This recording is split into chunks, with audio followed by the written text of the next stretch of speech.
Welcome to the Odyssey of a Former Fat Kid. I'm your host and former fat kid, Bryan Butler. And today I have the opportunity of talking with lifestyle coach Jenny Peña. Jenny specializes in helping men and women with prediabetes lower their A1C, balance their blood sugar, and prevent diabetes. She is also the host of her podcast, The Path to Better A1C. Welcome, Jenny. How are you today?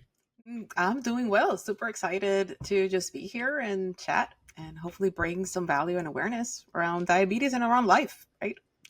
Awesome. Cool. Yeah. I mean, shoot, diabetes is such a huge issue nowadays. We were talking, I think, a few weeks ago when I was a guest on your podcast, just how many people don't realize that they're walking around with prediabetes. Um, can you tell, how do you know if you have prediabetes? What are some things you should be looking for? Not necessarily symptoms.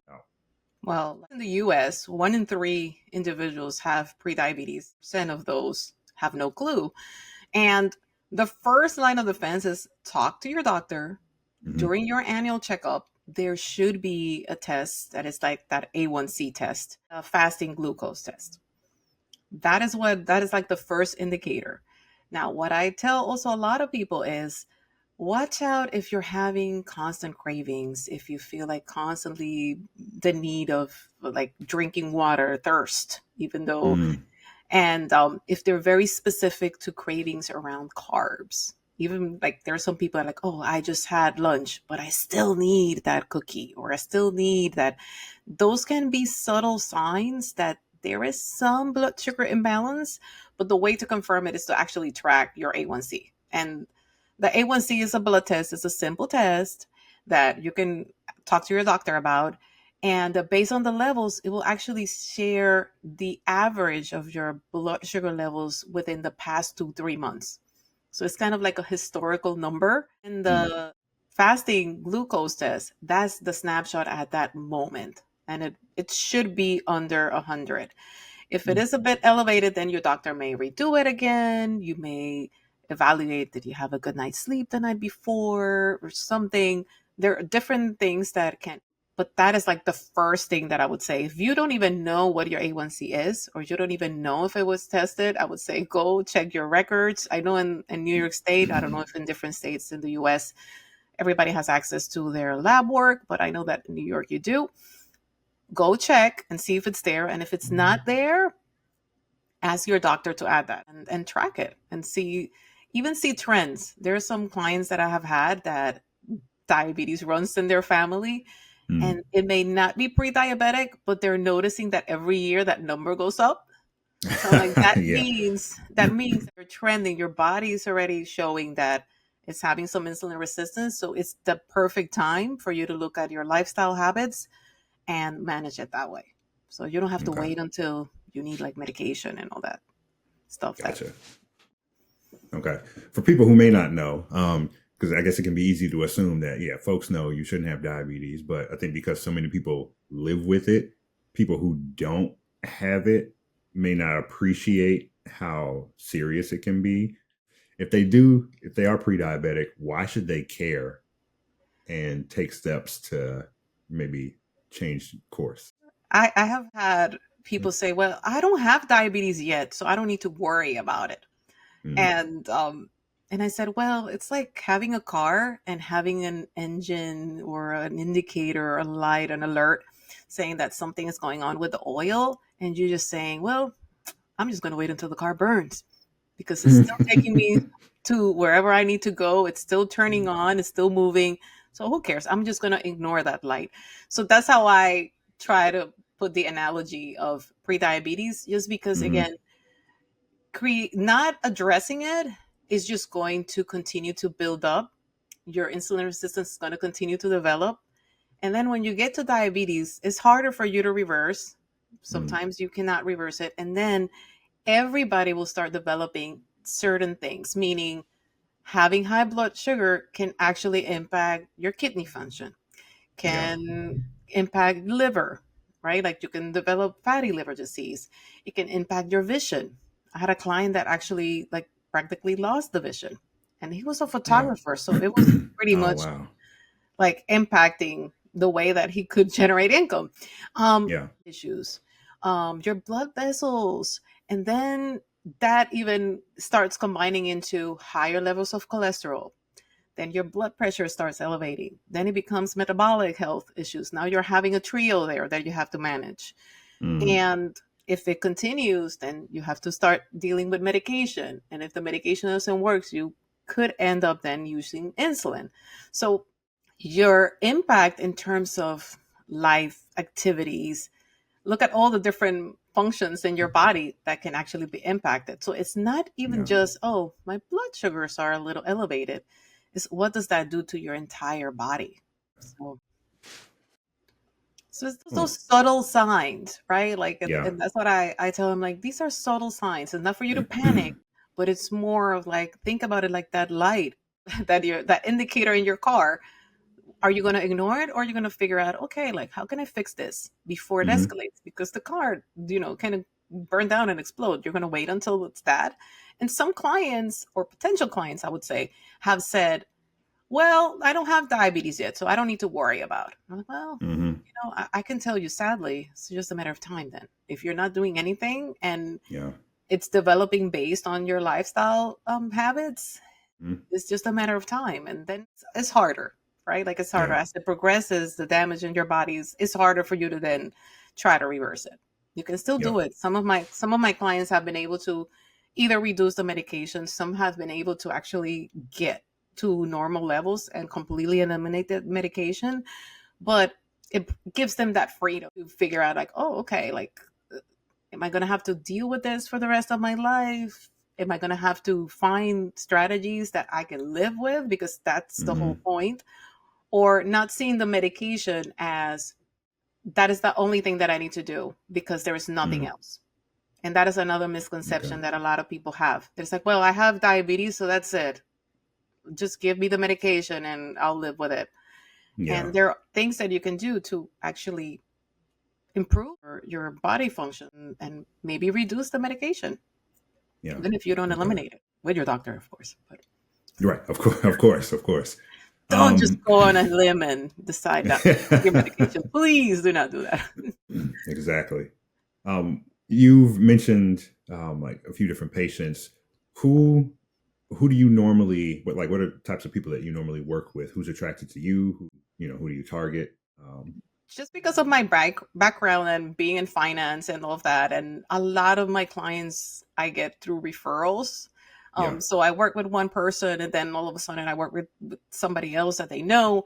But it's typically that busy corporate worker, Hmm. busy entrepreneur that just wants simple strategies, because Yeah. that is the biggest challenge. Like, how can I actually go and travel for work and know what exactly I need to eat when I go to a restaurant? How can I incorporate exercise when I'm having 10-hour days? Like, how can I manage stress? So that is typically the client overall that works with me and that I seem to have the most experience with. And just finding that personalized strategy that works for them, because everybody's Hmm. different and everybody has a different work demand and life, right? Like, you have families, others are single. It really depends.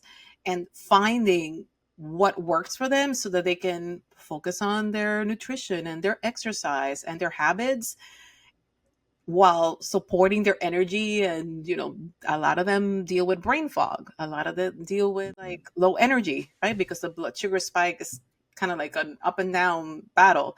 It's a blood sugar roller coaster, that's Hmm. how I like to call it.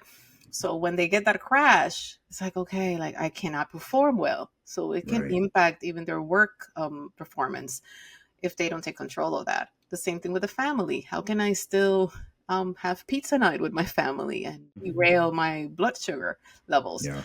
So finding those things based on what they like. And the other thing is also to incorporate foods that they love so that they can Yeah. stick with those things forever and not using extreme diets. I am so not into extreme, or Right.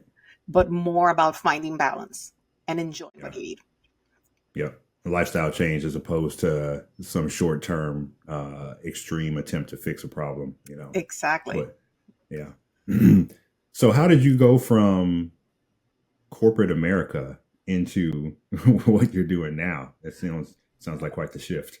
It was a shift, and it was my personal story, right? Like I was deep in finance, working my way up the corporate ladder, working Hmm. 10, 12-hour days. And I got diagnosed with prediabetes. I was such an outlier. But now that I look back, I'm like, I just had horrible lifestyle habits. I'm like, it was, but I was not even 30. I was not overweight. I was not obese. And here I was Hmm. diagnosed with prediabetes. And I ignored it. I was son that look at that engine light and was like, I'm in my 20s. They probably made a mistake with that. It's all right. Like, I'm not like that's for old people. That was my Mm. misconception. That okay, like diabetes, only people when they're in their 50s is when that shows up. And I'm in my 20s. I have time. Like, and I just kept going. But my sleep was not great. I was not managing stress well. My breakfast, now that I was okay, I had on that coffee that I used to order every single morning, probably twice the amount of sugar that you're supposed to have a day just on that coffee because I was like that large, light, and sweet. I'm talking about like I would say like Hmm. put 8 teaspoons to that because it was a huge thing of coffee. Mm. So forget about cortisol levels and all these other stuff that goes into because I will have that and I will have that with a butter roll. No protein whatsoever. Then obviously by 10 o'clock I needed another cup of coffee because that didn't do it. I have no Hmm. fuel. Then you're eating the pizza or the pasta or something fast food because you have to go back. By the Yeah. time you get home, it's 8, 9 o'clock because you're working extra hours. So what are you gonna do? Takeout. Where is that Hmm. Chinese menu? So that was my life for several months and years. And even after that, the doctor would say, it's like, well, you need to exercise more and like watch your diet. Like that was the advice, which Mm. also is kind of daunting to think about. Um, Right. but I ignored it. And then all of a sudden, I started developing PCOS. I was gaining weight so rapidly because, again, the insulin resistance can show and it creates a challenge for Yeah. you to lose weight. And I started even tracking. I remember my fitness pal started tracking everything that I was eating and trying to figure out, like, why is it that I'm gaining weight? I'm barely eating.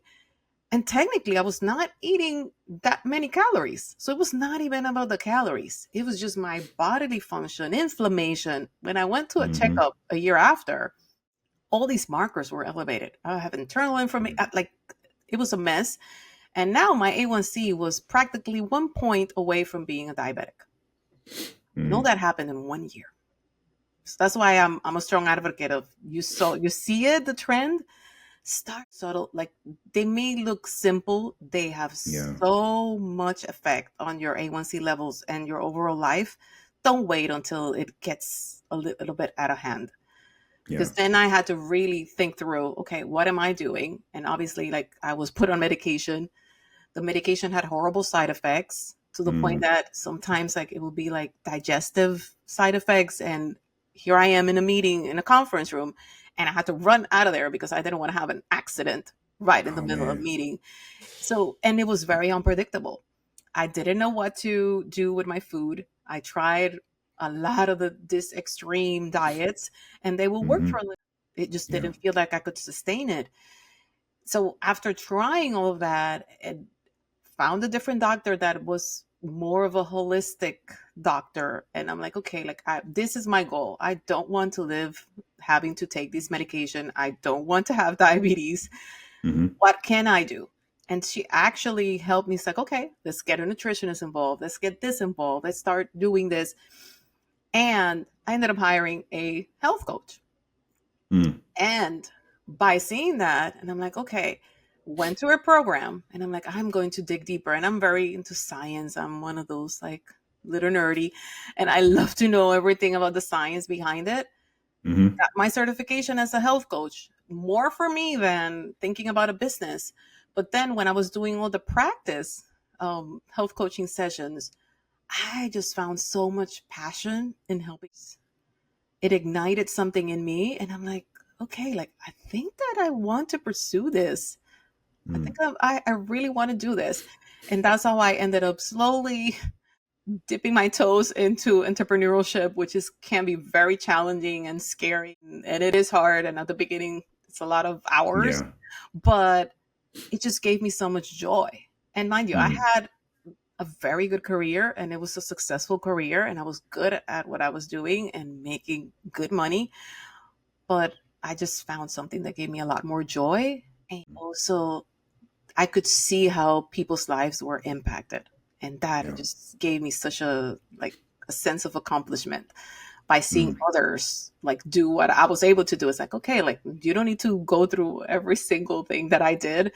Um, I'm going to share you my strategies, and hopefully you can get the same results or similar results. awesome. Okay. Wow.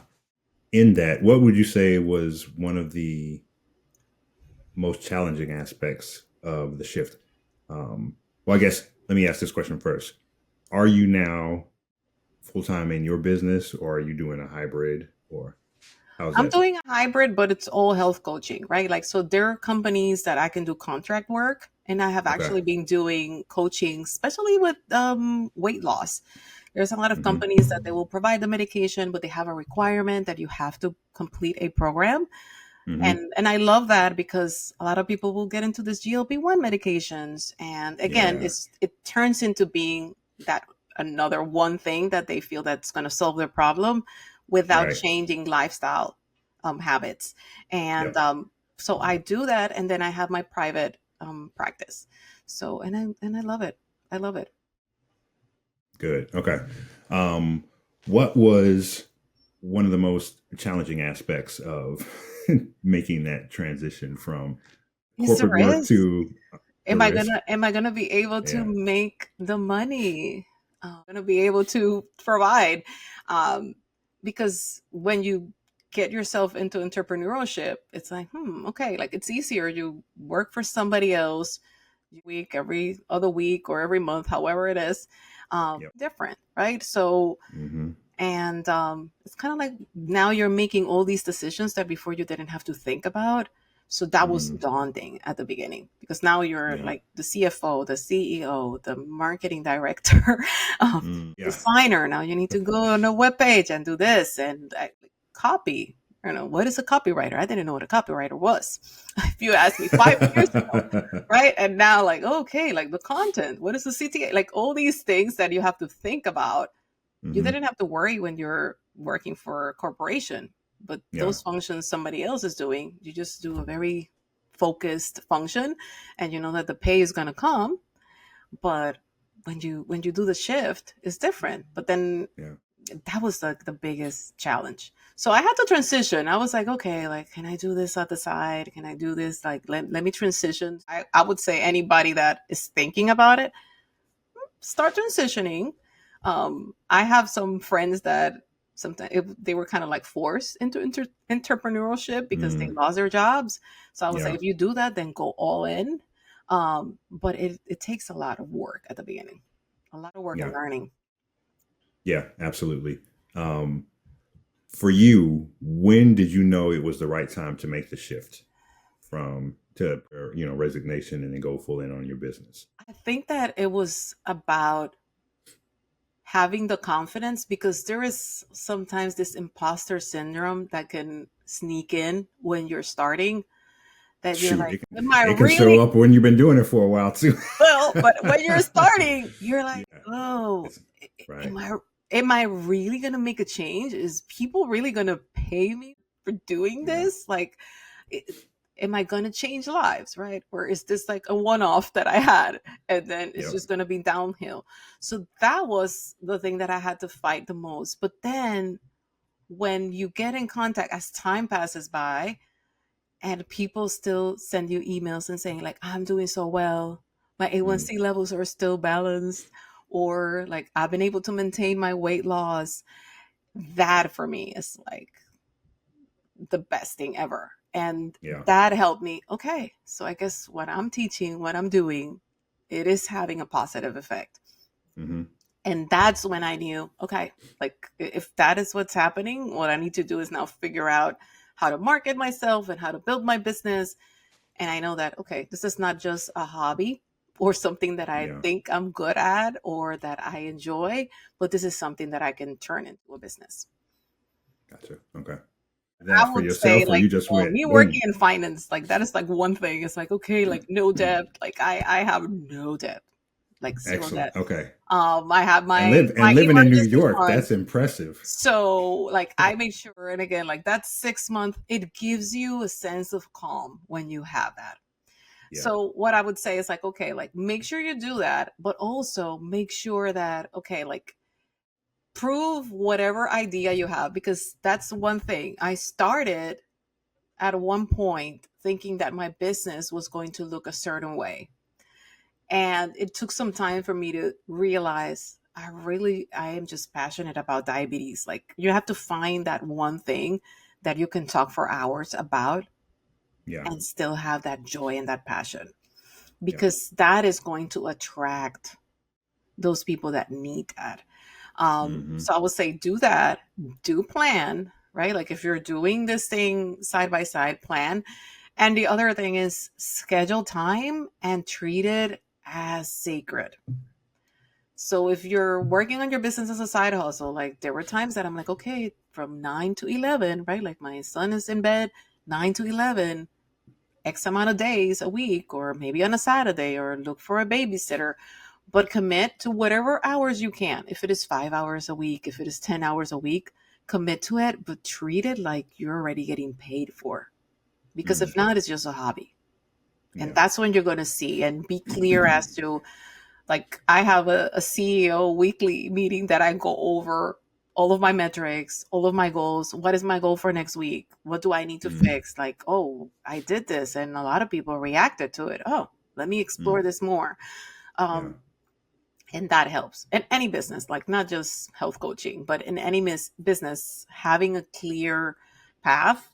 And yes, it's good to have like long-term goals, and I think that applies with health coaching as well. You can say, I want to lose 50 pounds, but I'm like, but what are you going to do to get there? Right, like that. Then you have to break it down. Oh, I need to work on my hydration. I'm like, well, oh, I'm Hmm. drinking 5 glasses of water a day, so I would love to reach to 8 glasses. Oh, so then what is going to be your goal for this week? So the Right. same way that you break it down for lifestyle habits, you should break that down for your business, and say, Absolutely. okay, this is what I want to do, but okay, what can I do this week? Do you have a web page? Do you need to develop your offer? Do you need to find the consistent content? Like, what is going to be the way that you're going to spread the word out? It's going to be a podcast, this is going to be a newsletter, or whatever it is, but then Hmm. have that planned out and then chip in. And that's what worked for me. And still to this Yeah. day, I do that, and it shifts. Sometimes you're like, I try this and I don't know if it's going to work. And you Yeah. can always pivot. But Okay. Yeah. That you mentioned something, the necessity of breaking it down into smaller pieces and how it can just be overwhelming. And even for your clients, one of the things that is most important to them is your ability to give them a simple plan to follow, which you didn't receive from your doctor when he was like, you need to work on your weight and work on your diet. And then you're like, where do I even begin? And I'm working 10 to 12 hours, a day. I don't have the bandwidth, to do the research to figure out what to adjust and what to tweak first. And so, yeah, you being able to take that um, guesswork out and yeah. really connect with your patients and then create a personalized, simple plan that's, possible for them to follow and something that's sustainable. Really important. Mhm. And Absolutely. so, when you made the transition, how old was your son? You mentioned you have a son. How old was your Yes. son at that point? He was 4. He's going to be 7 now. He was already Okay. past 4. So I've had my business for about 2 years, two, Okay. 2.5 years. All right. And he was 4. And like, that was like my other thing. It's like, okay, like, and he is on the spectrum. He has autism. Mm-hmm. So again, like, figuring out, is he going to get all the support that he needs? Did he have the medical insurance and all that stuff? So I had to line all of that up and making sure that was in place before I Mm-hmm. pulled the plug. Um, but he was also part of my motivation. because now I have the flexibility to be part of different activities, to be part of his life. And if anybody's listening and has been in corporate, they know that, you may have some bosses that may be accommodating and they understand if you need to leave early, if something happens with a babysitter, or if your son or daughter is sick, but it doesn't happen all the time. And after a Hmm. while, sometimes they're like, I really don't care. I just want you to do this, and you need to figure out how to deal with your family situation. Um, Yeah. so doing the shift, it gives you that flexibility to, okay, like manage different things. I had like 2, 3 weeks of issues with the bus, and that actually affected the time that I usually take for my business. But I was able to pivot and switch and reschedule and change. Having that autonomy helps. But that was like my biggest concern when I did the switch. To kind of like, okay, like, is he going to be able to get his coverage and all the programs that he needs and everything? Yeah. Okay. That brings up an important point of the need to have some priorities, clear life priorities that set boundaries for the job that you're building, like not the business that you're building. Hmm. Because, like you said, it's a lot of hard work up front when you start a business, and there's no way around that. And oftentimes we can look for shortcuts. There's a lot of people out there saying, "Here's a hack to get around the actual hard work that you have to put in to build a business." But I've also seen from a number of entrepreneurs who have burned the candle on both ends and actually like done some damage to their family of a pivot that they're making, and now helping other business owners do the same thing of what what life do I want to live? What impact do I want to have? If you have family and and kids and wife or husband and partner and different things like that, um, how what legacy do I want to leave with them, and how do I want to be involved in their lives, and then building the business around that in support of the life, as opposed to fitting life around business. Hmm. And so it's amazing that you've been able to do that as well, for your son. And it was not as easy at the beginning. Like I Absolutely had not. I had a time that I was just so focused. And there are certain things that you have to do at the beginning that Yeah. it's like a one and done, right? Like, or Yeah. like say like website. Like I created my own website. Uh, Hmm. that was something. But it took a while, and it took a lot of hours and a lot of, let me go on YouTube and let me Google this and how do I do this, Hmm. and how do I make it, and like, is everything that I am describing there the right way? And I remember one time my son was like, Mom, you work all the time. Because even Hmm. when he was with me, I was always on the computer. I'm like, oh, mommy's working. And he will Yeah. come and ask me a question, I'll answer, and I'm like, remember, mommy's working. And that was like an eye-opening moment. I'm like, okay, I need to put clear boundaries. Yeah. And it's okay if you still have a 9 to 5 or an outside job and this is a side hustle, to make the decision that this is going to be a side hustle. Hmm. And you can say like, well, I'm going to continue doing this if that gives you peace, right? Like that. Hmm. Okay, Yeah. you can do that. Now make sure you put those boundaries. And I had to do that because before I was so focused on like, this needs to be done, Right. that I was just pouring every single second that I could into it because I needed these things to be done. And when he said that, I'm like, okay, there's days that I am just not going. I can be very like, oh, I have all these things to do. But Friday nights, it's like family nights. We watch TV. We'll do like, right, like Sunday, I may do some engagement online. I may catch up on some things, but I'm putting clear boundaries on certain nights and certain Hmm. days that I'm just not going to work. Even if I have 20,000 things in my list, that's a Hmm. clear boundary that I'm putting so that he understands and he will keep me up for it. Sometimes I'll be like, well, mommy's going to work until 5 o'clock. And at the moment that it's 5 o'clock, it's like, Mom, it's 5 o'clock. You need to get off the computer. And he'll come and tell me. So, and they see that you're honoring that. And that also teaches them kind of how to create that boundary and be like, well, this is important. I need to do this, right? Work is important, but you're important too. Mm-hmm. But it took a while. At the beginning, he said that, and I'm like, oops, okay, I think I need to step back and analyze my schedule, that boundary. Yeah, that's something my wife and I have been navigating as well.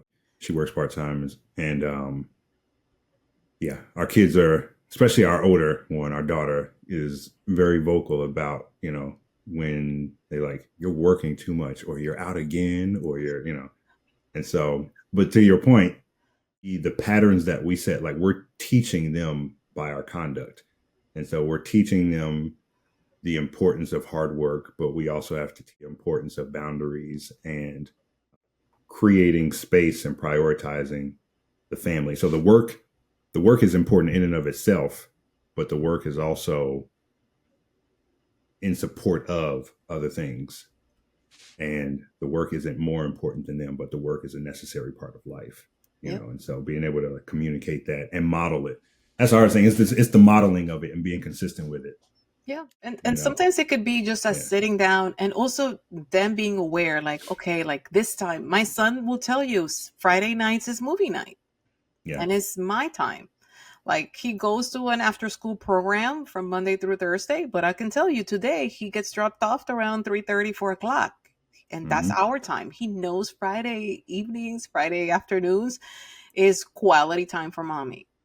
If yeah, something else happens, like, okay, like Tuesday was election day, he had no school. I'm like, well, but mommy has to do some work. yeah, So you're going to do this activity, but mommy has to do some work for at 5 o'clock. Right? Like, and I'll say, I'm like, at 3 o'clock, or there's lunch at this time. Like, I give him the cues so he yep, understands. And he'll be playing, and he could be playing next to me. He could be doing whatever. But it's like, well, mommy needs to work on this now. yeah. Um, Obviously, like I cannot have coaching sessions when he's around, but I always work around, which is a great thing, right? Like he will try Yeah. to be coaching. You should see. I think there is a post on Instagram that I actually published because he took my phone and he was acting like me, saying like, "Hey, coach, anybody."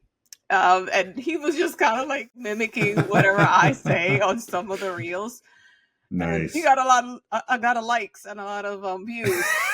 But it was so hilarious. I'm like, oh my god, I have to post this.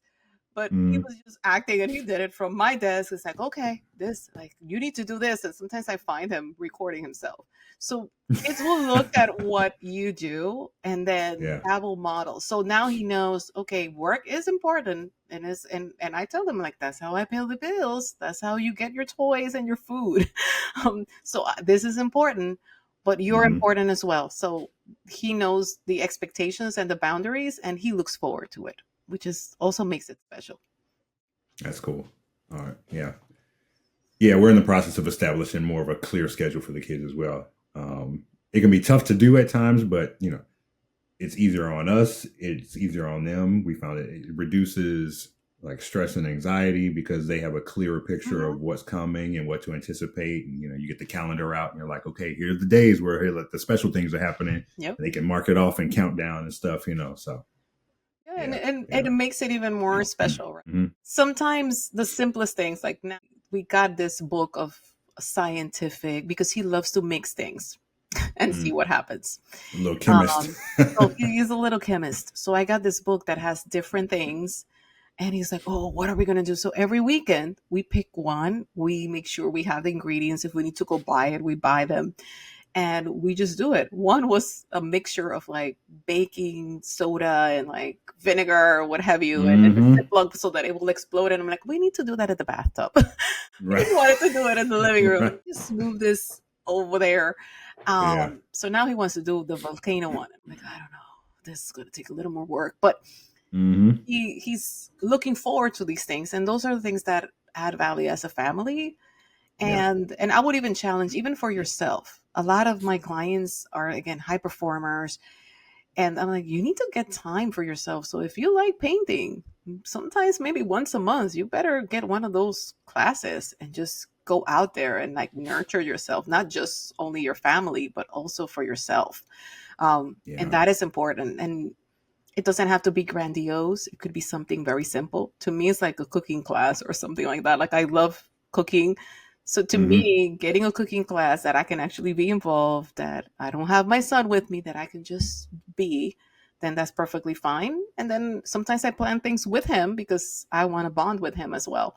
But finding that time to nurture yourself and even read a book that doesn't necessarily have to be directly related to the job, but maybe Hmm. directly related to, again, like if you have a religion or a spiritual practice that you follow, right? Like I'm Christian, but you may have different spiritual practices that you want to do.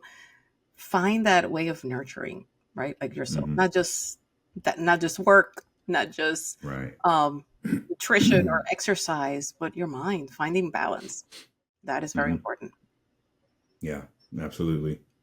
Yeah, one of the things I'm working on in implementing for myself with more consistency is that time in the morning, and learning to be okay with it being shorter, in this season of life. And that's okay, but still having some time for me, read the Bible, pray, and then um, even if I'm tired, you know, as you said, the some phrase it as putting first things first, but so like my relationship with the Lord, starting the day off there so that I'm in a better position to love my family better. Hmm. Essentially, you fill up on the Lord, and then that can overflow. But if I'm empty here, then it's really difficult to Yeah. have anything to give to the family. And give So yourself grace.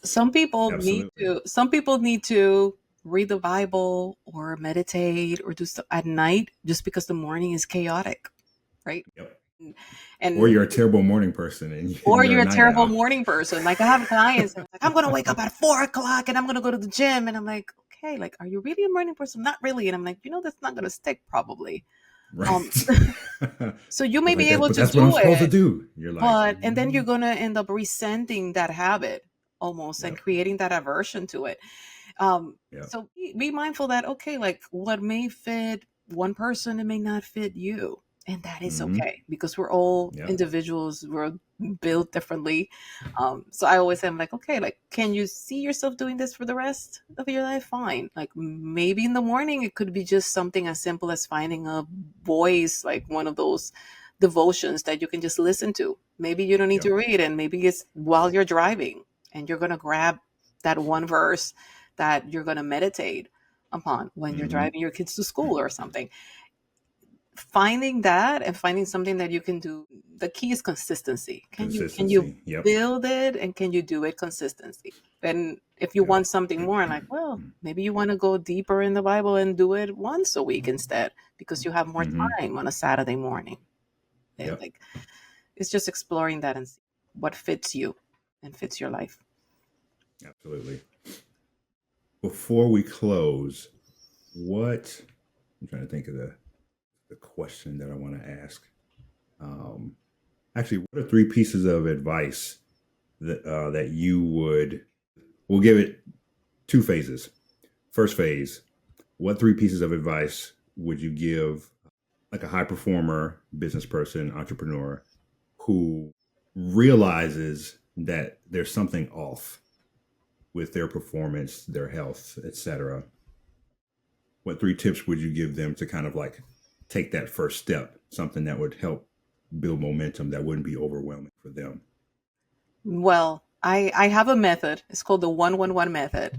And I actually Okay. created that because this is a question that a lot of my clients will ask at the beginning. Like, okay, this is a lot. Like, I know that I have to work on a lot of things. Where can I start? And there are three aspects. I will say pick one meal and make it balanced. And I typically tell them most likely it's going to be breakfast because that's the one that sets the tone for your day.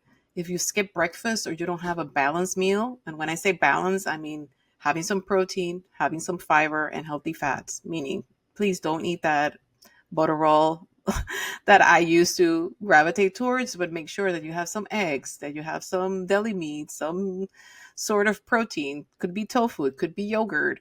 Make sure Yeah, that you have some fruits, right, for the fiber. And for carbs are not the enemy.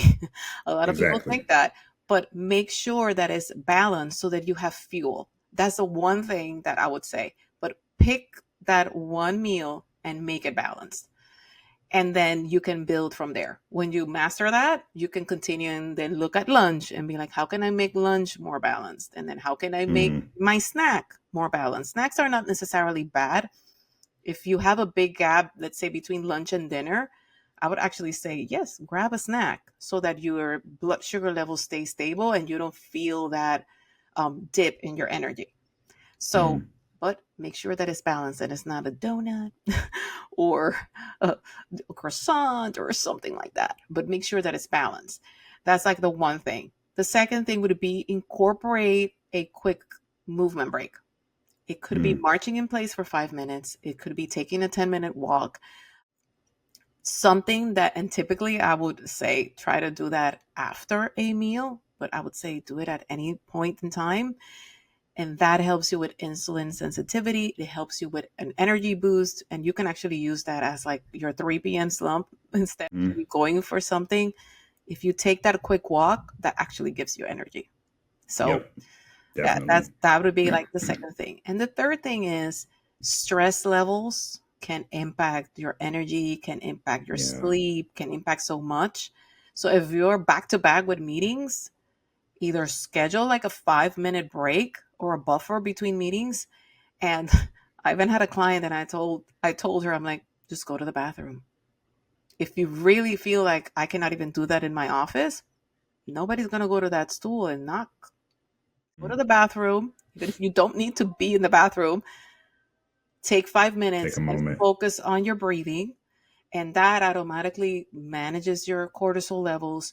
It sends your brain that signal that you're not in a fight or flight mode. Mm-hmm. And you're not going to be like hyping that stress level up with all the different to dos. It sounds hyper simple, and yet it is so powerful. And then when they start Yeah. doing that, they're like, oh, okay. And it can get to the point that now I'm putting boundaries. Now I'm doing 2 meetings, and there is this block of 15 minutes that I don't let Yep. anybody touch. And that actually helps. And it helps with their productivity. They're not as burned out Yeah. because now they're finding those pockets, those breaks, and their energy levels are so much better. Good. Okay. Yeah, the walk after you eat is really important. It can be hard to do, but just getting the movement in small bursts And is and and, really. so, and some of my clients, I'm like, you can get a walking pad approved. Like I tell them, like, Yep. you can get that. You Yep. can actually get that while you're in a meeting if you're not necessarily like interacting or talking. You can do that, and you can march in place. You can walk around the office and say, like, I'm gonna grab a cup of water and let me just walk around, and even if it is just 5 minutes, but it will help Mm-hmm. you. It will help you. Yeah. Good. All right. So for actually, you covered both. Well, no. Let me ask it this way: for the specifically, because again, we know that there are a lot of women entrepreneurs and a lot of moms who are entrepreneurs. What three tips would you provide for a new mom considering entrepreneurship or who is like just starting out? Be Some clear and lessons you've be learned. clear of your why. Why is Mm-hmm. this important, right? Like, and ask your why 5 times. And I do that even with my clients, but it works for everything in life. Why is this important? And when you figure that out, okay, and why is that important? And dig deeper so okay, this is going to be the biggest motivator. When you know your why and things get a little rough, and I'm sorry to say it will be rough Yeah. at times, but when you're clear with your why, it's going to be worth it because it's like, this is why I'm doing this. This is why it's important. Create boundaries. I know that when you're focused on it, you want to work on it 24/7, and you want to be thinking you're sleeping, and like in your mind you're creating a business plan and you're doing all these things. Hmm. Create boundaries so that your family and your friends don't resent the business. Because Yeah.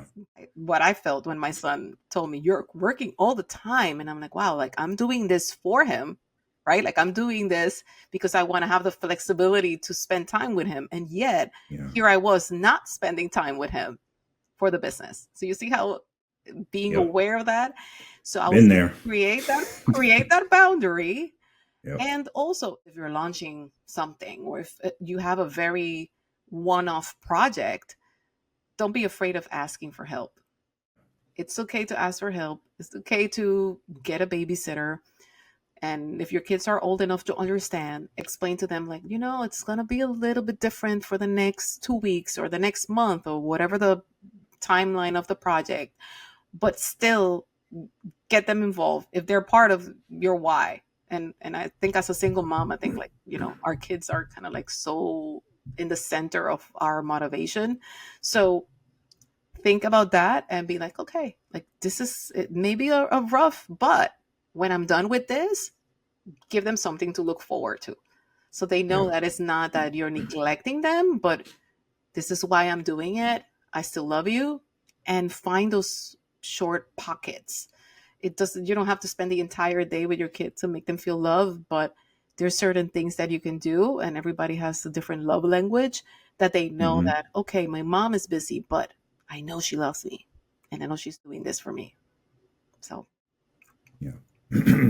That's a great place to end it. So, thank you so much, Jenny, for your time and for bringing such wonderful value to the podcast. And um, yeah, for anyone who is interested in working with Jenny, we'll have information like her website, email address, and things like that, social handles for you to contact her.